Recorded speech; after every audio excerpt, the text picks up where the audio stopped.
श्री सिद्धेश्वर साखर कारखाना ते कुंभारी रोडवर अनेक अपघात झाले असून बळी देखील गेलेले आहेत। याबाबत विडी घरकुल येथील अमन चौकात गतिरोधक करण्याची मागणी यापूर्वी मानव अधिकार संघटनेने वेळोवेळी केली होती। त्याचबरोबर वेगवेगळ्या विभागाच्या अधिकाऱ्यांना भेटून निवेदन देखील सादर करण्यात आले होते, परंतु या सुस्तावलेल्या प्रशासनाला अद्याप जाग आली नसल्याने अखेर मानव अधिकार संघटनांनी आंदोलनाचे हत्यार उपसत अमन चौक येथे प्रशासनाचे लक्ष वेधण्यासाठी अखेर आंदोलन करण्यात आले। दिनांक 11 ऑक्टोबर 2023 पासून मानव अधिकार संरक्षण संघटनेच्या वतीने सार्वजनिक बांधकाम विभाग व जिल्हाधिकारी कार्यालयाकडे वेळोवेळी निवेदन व पाठपुरावा करून देखील आजपर्यंत सार्वजनिक बांधकाम विभागाने कुठलीही दखल घेतली नाही। म्हणून मानव अधिकार संरक्षण संघटनेच्या वतीने अमन चौक ग्राउंडवर प्रशासन व राज्य सरकारचे लक्ष वेधण्यासाठी लक्षवेधी आंदोलन करण्यात आले। अमन चौकात तात्काळ गतिरोधक करा अशी मागणी लावून धरली। यावेळी मानवाधिकार संरक्षण संघटनेचे महाराष्ट्र प्रदेश अध्यक्ष सादिक शेख, प्रदेश संघटक श्रीकांत कोळी, राज्य अध्यक्ष सामाजिक संरक्षण विभाग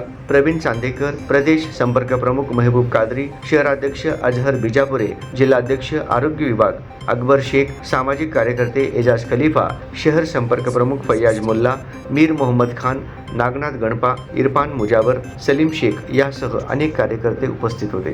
मी सादिक शेख, मानवाधिकार संरक्षण संघटना महाराष्ट्र प्रदेश अध्यक्ष। आज या ठिकाणी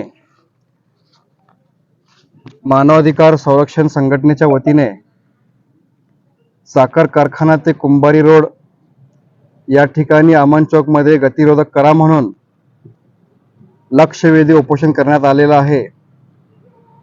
मुळात 10 महिन्यापासून मानवाधिकार संरक्षण संघटनेच्या वतीने मान्य कार्यकारी अभियंता सार्वजनिक बांधकाम विभाग मान्य जिल्हाधिकारी साहेब यांच्याकडे आम्ही वेळोवेळी पत्रव्यवहार केलेला आहे, परंतु अद्यापही आजपर्यंत सार्वजनिक बांधकाम विभागाने कुठलीही दखल घेतली नाही। म्हणून या ठिकाणी लक्षवेधी उपोषण मानवाधिकार संरक्षण संघटनेच्या वतीने करण्यात आलेलं आहे।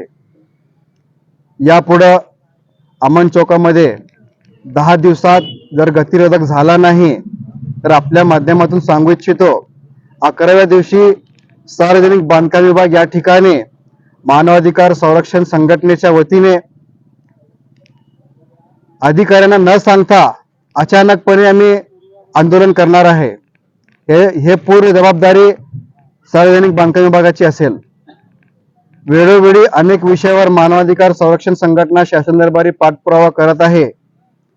आज या ठिकाणी जे आम्ही लक्षवेधी उपोषण केलेलं आहे, शासनाला माझी एवढीच विनंती आहे, दारूधंद्याकडे तुमचं लक्ष नाही। दारूधंदा ज्या ठिकाणी आहे त्या ठिकाणी गतिरोधक आहे, परंतु 4000 लोक या ठिकाणी जाण्या येण्या करतात। माणसं लोक मेल्यानंतर तुम्ही लक्ष घालणार का? आमच्या आंदोलनाचा आधी 10 मिनिट पहिले तुम्ही बघितलं असेल, अजून पण एक या ठिकाणी अपघात झालेला आहे। जे शासकीय अधिकारी आलते त्यांच्या समोर अपघात झालेला आहे। जर अशी परिस्थिती या ठिकाणी असेल तर हे बाब अतिशय दुर्दैवी आहे। तात्काळ मी अधिकारी साहेबांना विनंती करतो की 10 दिवसाच्या आत या ठिकाणी आपण गतिरोधक करा, अन्यथा यापुढे तीव्र पद्धतीने आम्ही आंदोलन करणार आहे। एवढं सांगून मी आपले 2 शब्द संपवतो। जय हिंद, जय महाराष्ट्र।